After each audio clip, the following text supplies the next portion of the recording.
Hello students, physics गुरुजी YouTube channel में आपका बहुत बहुत स्वागत है। आज के इस वीडियो में हम सदिशों के गुणनफल के बारे में जानकारी प्राप्त करेंगे। जो सदिशों का गुणनफल है ये फिजिक्स पढ़ने की दृष्टि से बहुत ही महत्वपूर्ण टॉपिक है। अगर ये टॉपिक आपको आता है तो हमारी जो फिजिक्स के मैथमेटिकल डेरिवेशन है या फिर उनसे रिलेटेड जो थ्योरम्स हैं उस पर हमारी कमांड बहुत अच्छी हो जाती है। तो आइए स्टार्ट करते हैं। तो सदिशों का जो गुणनफल है तो मैं आपको बता देता हूं, मैंने दो सदिश राशियां ली हैं। सदिश राशियां मतलब ऐसी भौतिक राशियां जिसमें आपका क्या है, परिमाण और मात्रक के साथ साथ दिशा का भी बोध हो। तो दो सदिश राशियां हैं, पहली सदिश राशि है ए सदिश, दूसरी राशि है बी सदिश। तो मैंने इनका परिमाण लिख दिया है कि ए सदिश का जो परिमाण है या मापांक है वो मैंने माना है ए, बी सदिश का जो परिमाण है या मापांक है उसको माना है मैंने। तो अब मुझे क्या करना है, मुझे बताना है कि सदिश राशियों का गुणन किस प्रकार से होता है। तो यदि ये जो गुणनफल होता है या गुणन होता है, दो सदिश राशियों का गुणन किस पर निर्भर करता है, उनके परिणाम पर निर्भर करता है। ध्यान से सुने, परिणाम। यानी यदि सदिश राशियों के गुणनफल का जो परिणाम है वह क्या है, अगर अदिश राशि प्राप्त होती है, यानी दो सदिश राशियों का हम गुणनफल करें और उनका जो परिणाम होगा वह अदिश राशि अगर मुझे मिलता है तो आपका जो होने वाला गुणनफल होगा दो सदिश राशियों के मध्य वे कौन सा होगा, बिंदु गुणनफल या अदिश गुणनफल होगा। यदि दो सदिश राशियों के मध्य अगर जो परिणाम है वह मुझे अगर क्या मिलता है, सदिश राशि मिलता है, तो इसका मतलब क्या है कि दोनों सदिश राशियों के मध्य कौन सा गुणनफल हुआ है, सदिशिया क्रॉस गुणनफल हुआ है। दोबारा से सुन लें, यानी सदिश राशियों का गुणन सिर्फ और सिर्फ किस पर निर्भर करता है, उनके परिणाम पर। अगर परिणाम क्या है, अगर जो परिणाम है अगर वह क्या होता है, अगर अदिश राशि प्राप्त होता है तो डेफिनेटली उनके मध्य क्या हुआ होगा, उनके मध्य बिंदु गुणनफल या डॉट गुणनफल या अदिश गुणनफल हुआ होगा। अगर दो सदिश राशियों के मध्य जो प्राप्त परिणाम है वह अगर हमें सदिश राशि प्राप्त होता है तो वहां पे हमारा जो गुणनफल हुआ होगा दोनों सदिश राशियों के मध्य क्रॉस गुणनफल या सदिश गुणनफल हुआ होगा। तो इस आधार पर हमारा सदिश राशियों का गुणन दो प्रकार से परिभाषित होता है, अदिश गुणनफल या बिंदु गुणनफल या सदिश गुणनफल या क्रॉस गुणनफल। तो हम अदिश गुणनफल की बात करते हैं। तो अदिश गुणनफल का सूत्र क्या होता है, सूत्र आपको डायरेक्ट याद होने चाहिए। तो दो सदिश राशियां हैं मेरी ए और बी का मैं गुणनफल करता हूं। तो यहाँ पे ए सदिश का जो है ये परिमाण है, ये बी सदिश का परिमाण है, और यहाँ पे cos थीटा क्या है, ए सदिश और बी सदिश के मध्य बनने वाला कोण है। क्यों? क्योंकि सदिश राशि है, जब सदिश राशियां होंगी तो दिशाएं होंगी और दिशाओं के मध्य क्या होगा, कोई कोण होगा। तो ये थीटा कोण ए और बी के मध्य बनने वाला कोण है। तो अब यहाँ पे हम देखते हैं कि यहाँ पे जो ए सदिश का ये एक परिमाण है, अर्थात ये एक परिमाण है, ये दूसरा परिमाण है, और cos थीटा का मान भी एक परिमाण होगा। अर्थात मेरी जो पूरी राशि है वह क्या है, टोटल परिमाण, अर्थात सिर्फ संख्यात्मक मान। तो अर्थात दो सदिश राशियों के मध्य क्या मिल रहा है, मुझे एक संख्यात्मक मान मिल रहा है। तो डेफिनेटली इसका मतलब क्या है, दो सदिश राशियों के मध्य क्या हुआ है, बिंदु गुणनफल प्राप्त हुआ है। तो ये इस प्रकार से हमें याद रखना होता है। अब हम आगे बात करते हैं, तो इसको हमें पढ़ना भी कैसे है, दो सदिश राशियों में ए डॉट बी या ए अदिश बी, वो क्या होता है, ए बी cos थीटा। ये ए क्या होता है, सदिश ए का परिमाण, बी सदिश बी का परिमाण, और cos थीटा क्या है, ए सदिश और बी सदिश के मध्य बनने वाला कोण।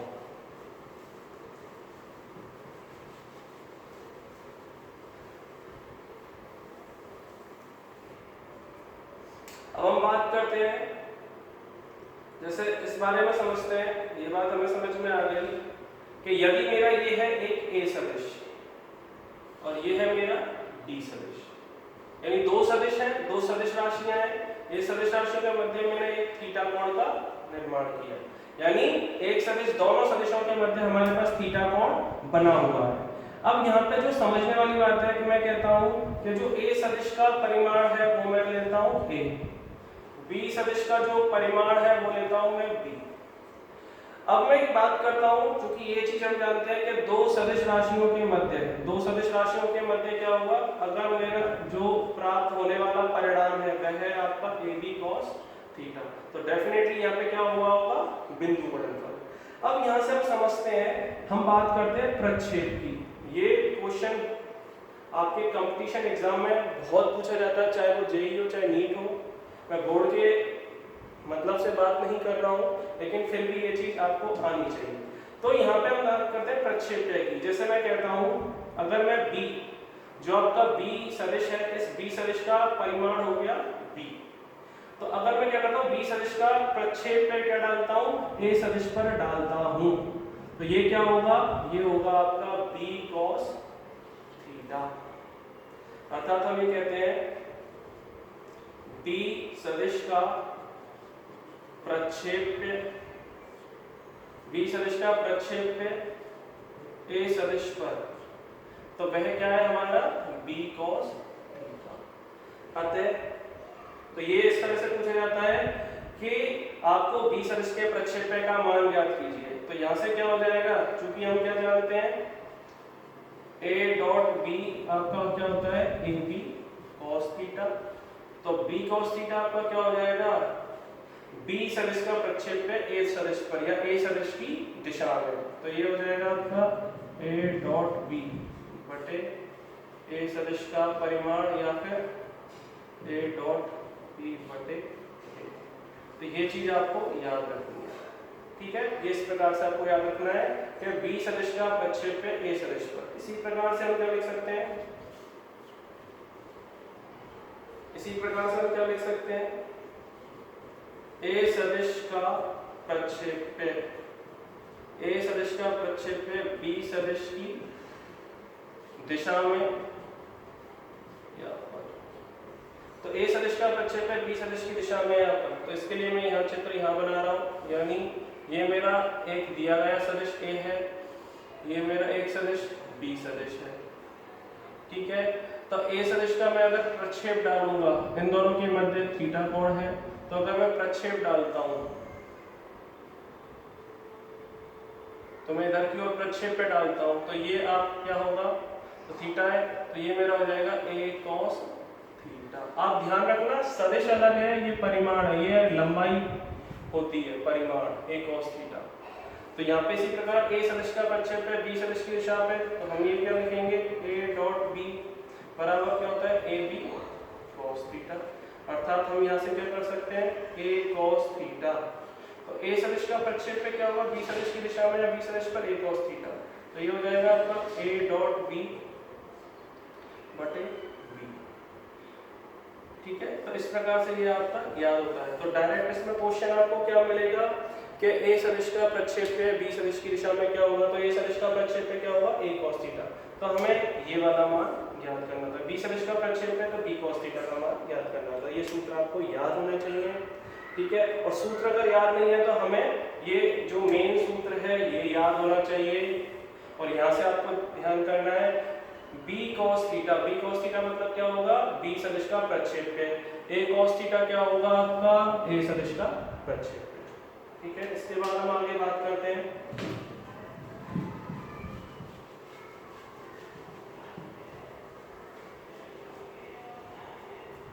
इसकी प्रॉपर्टीज की। अदिश गुणनफल की प्रॉपर्टीज की, तो पहली है आपकी क्रम विनिमय प्रॉपर्टी। सारी प्रॉपर्टीज आपको याद होनी चाहिए। क्रम विनिमय, क्रम विनिमय प्रॉपर्टी क्या होती है, यदि मैंने किया a डॉट b, यानी दो सदिशों का अदिश गुणनफल a डॉट b किया, तो वह क्या होगा आपका b डॉट a, यानी यदि दोनों सदिश राशियों को मैं क्या कर दूं, अगर अपनी जगह से क्या कर दूं बदल दूं, स्थानांतरित कर दूं, तो भी इनका क्या जो होगा जो परिणाम होगा वह क्या होगा समान होगा। ये बात आपको ध्यान रखनी, क्यों, क्योंकि ये होता है ए बी कॉस थीटा और ये आपका क्या हो जाएगा बी ए कॉस थीटा। तो चूंकि आपका पूरा का पूरा क्या है एक परिमाण है और परिमाण क्या होगा समान होगा, तो ये क्रम विनिमय नियम का पालन करता है, ठीक है। दूसरी जो प्रॉपर्टीज है वह है आपकी सबसे इंपॉर्टेंट है कि जब दो सदिश ए सदिश और बी सदिश क्या है परस्पर लंबवत है। बहुत ध्यान रखना है, फिजिक्स के अंदर जो ये शब्द है शब्दों का ही खेल है सारा। फिजिक्स कोई कठिन सब्जेक्ट नहीं है, सिर्फ शब्दों को समझना कठिन पड़ता है। एक बार शब्द समझ में आ गए तो सारी फिजिक्स समझ में आ जाएगी। तो यदि ए सदिश और बी सदिश है जो कि परस्पर लंबवत है, परस्पर लंबवत मतलब दोनों के मध्य आपका क्या 90 डिग्री का कोण है, तो यहाँ पे क्या होगा, तो इनका गुणनफल क्या होगा, तो ए सदिश डॉट बी सदिश, तो वे क्या होगा आपका ए बी cos 90 डिग्री। तो cos 90 डिग्री क्या होता है, या आपको मान याद होना चाहिए, cos 90 डिग्री बराबर 0। अर्थात हम कह सकते हैं कि यदि दो सदिश परस्पर अगर लंबवत हो, यदि दो सदिश परस्पर लंबवत है तो उनका जो अदिश गुणनफल होगा वह हमेशा क्या होता है, 0 प्राप्त होता है, वह आपका 0 प्राप्त होता है। यदि दो सदिशों का अदिश गुणनफल, यदि दो सदिश परस्पर लंबवत है तो उनका अदिश गुणनफल हमेशा क्या होता है, 0 प्राप्त होता है। इसी के आधार पर हम ये चीज बता सकते हैं, कार्तीय निर्देशांक पद्धति में ये बात आपको पता होनी चाहिए, अगर ये x अक्ष है, ये y अक्ष है और ये z अक्ष है, तो x अक्ष की दिशा में एक काम सदिश i है, y अक्ष की दिशा में एक काम सदिश j है, z अक्ष की दिशा में एक काम सदिश k है।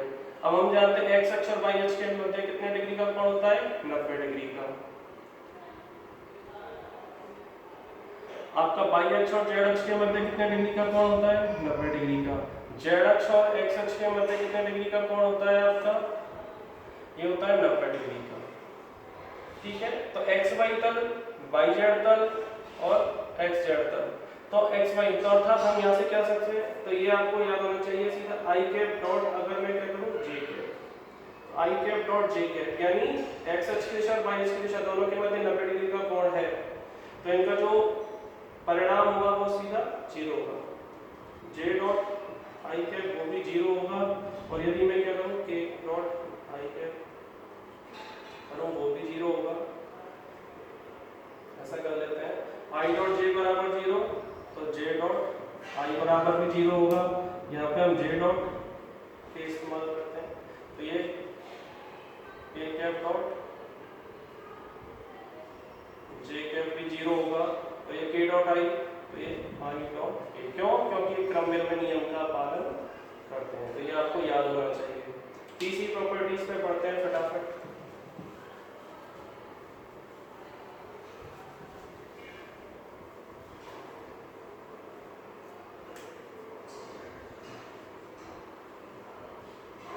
यदि सदिश, यदि a व b सदिश क्या है, परस्पर समानांतर है,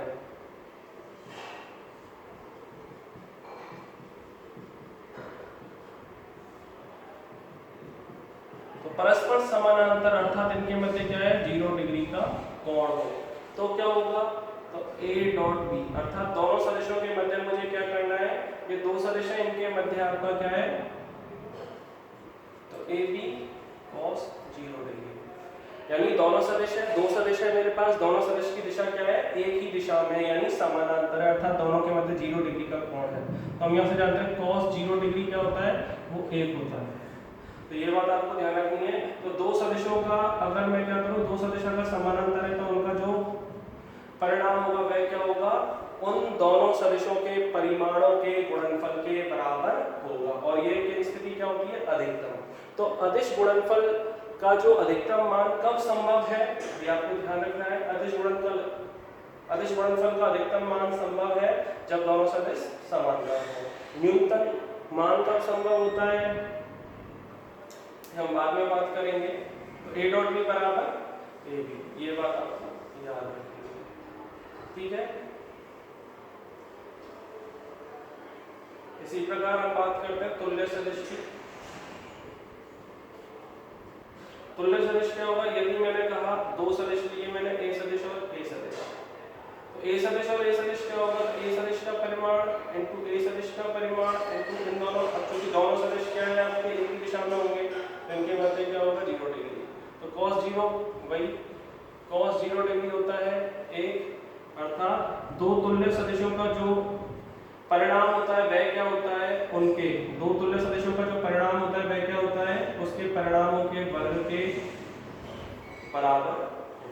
ये बात आपको याद रखनी है। इसी प्रकार हम क्या कह सकते हैं, इसी प्रकार हम ये कह सकते हैं, तो ये बात आपको याद रखनी है। यदि हम क्या करें, i डॉट i कैप करें, या हम क्या करें, j cap dot j cap करें, या k cap dot k cap करें, ये तुल्य सदिश हो गए, एक ही दिशा में हो गए, तो मैं आपको एक करके दिखाता हूँ। आई कैप का परिमाण क्या होता है? ए। एकांक सदिश का परिमाण ए इंटू एकांक सदिश का परिमाण ए और इन दोनों के मध्य 0 डिग्री। तो यहाँ से क्या होगा? ए cos 0 का मान कितना होता है? 1 अर्थात 1। तो यहाँ से ये बात क्या निकल के आई? तो आई डॉट आई कैप अर्थात एकांक सदिशों का जो अदिश गुणन है वह हमेशा क्या होता है? एकांक सदिश यदि आपके क्या हो? तुल्य सदिश हो तो 1। इसी प्रकार ये 1, इसी प्रकार ये 1। तो ये बात आपको ध्यान रखनी है। जो पहले बताया तो मैं यहाँ पे आपको लिख भी देता हूँ। यदि हम क्या करें? आई डॉट जे कैप करें, ये परस्पर क्या है? लंबवत। तो इनका 0 जे डॉट के कैप वो 0 और के कैप डॉट आई कैप ये 0 और आई डॉट आई आपका क्या होता है? 1 होता है। जे डॉट जे 1, के डॉट के। ये आपको याद होने चाहिए बिल्कुल। इसको मैं मिटा देता हूँ। ये आपको याद होने चाहिए। सबसे इंपॉर्टेंट चीज है ये कि दो परस्पर लंबवत सदिशों का अदिश गुणनफल 0 होता है, दो परस्पर समानांतर सदिशों का अदिश गुणनफल क्या होता है? 1 होता है। सबसे इंपॉर्टेंट प्रॉपर्टी है। इसी क्रम में आगे बढ़ते हुए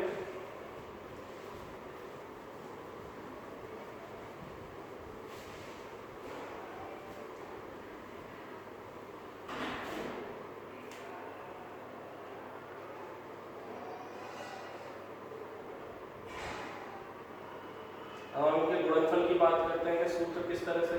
तो हम ये मान के चलते हैं, माना मेरा क्या है? एक ए सदिश है, एक मेरा ए सदिश है, उसको मैंने माना ए एक्स आई कैप प्लस ए वाई जे कैप प्लस ए जेड के कैप। मैं ये डायरेक्ट लिखूंगा सूत्र, ठीक है। डिटेल वीडियो आपको बाद में मिलेंगे इनके। ये सिर्फ जो क्लास चल रही है, जो बच्चे 11th से 12th में आए हैं उनके लिए है, क्योंकि 11th में उन्होंने पढ़ा हुआ है और ये पढ़ा हुआ होने के बावजूद हम इसमें ज़्यादा समय वेस्ट नहीं करेंगे अपना। आपको सिर्फ ये आइडिया होना चाहिए, ठीक है। मैंने लिखा दूसरा जो बी सदिश है आपका बी एक्स आई कैप प्लस बी वाई जे कैप प्लस बी जेड के कैप। अब आपको यदि दिए गए जो सदिश हैं, यदि दिए गए सदिश आपको क्या है? आपका त्रिविमीय, द्विविमीय, एकविमीय कोई सा भी हो, यानी ये क्या है? आई कैप यानी एक्स अक्ष की दिशा में ए सदिश का घटक ax, y अक्ष की दिशा में ए सदिश का घटक ay, z अक्ष की दिशा में ए सदिश का घटक az। इसी प्रकार जो दिया गया सदिश b है, x अक्ष की दिशा में b सदिश का घटक bx, y अक्ष की दिशा में b सदिश का घटक by, z अक्ष की दिशा में b सदिश का घटक bz। तो यदि आपको दिए गए सदिश क्या है आपके? अगर त्रिविमीय, एकविमीय, द्विविमीय कोई सा भी हो तो इन दोनों सदिशों का आपका क्या होगा? तो दो सदिशों का जो अदिश गुणनफल होगा वह क्या होगा? तो हमें ये सूत्र डायरेक्ट याद रखना है। ax bx plus ay by plus az bz। तो ये सूत्र हमें डायरेक्ट याद रखना होता है। दो सदिशों का अदिश गुणनफल जब आपके क्या हो? इस क्रम में आपका दिया गया हो ax bx plus ay by plus az bz।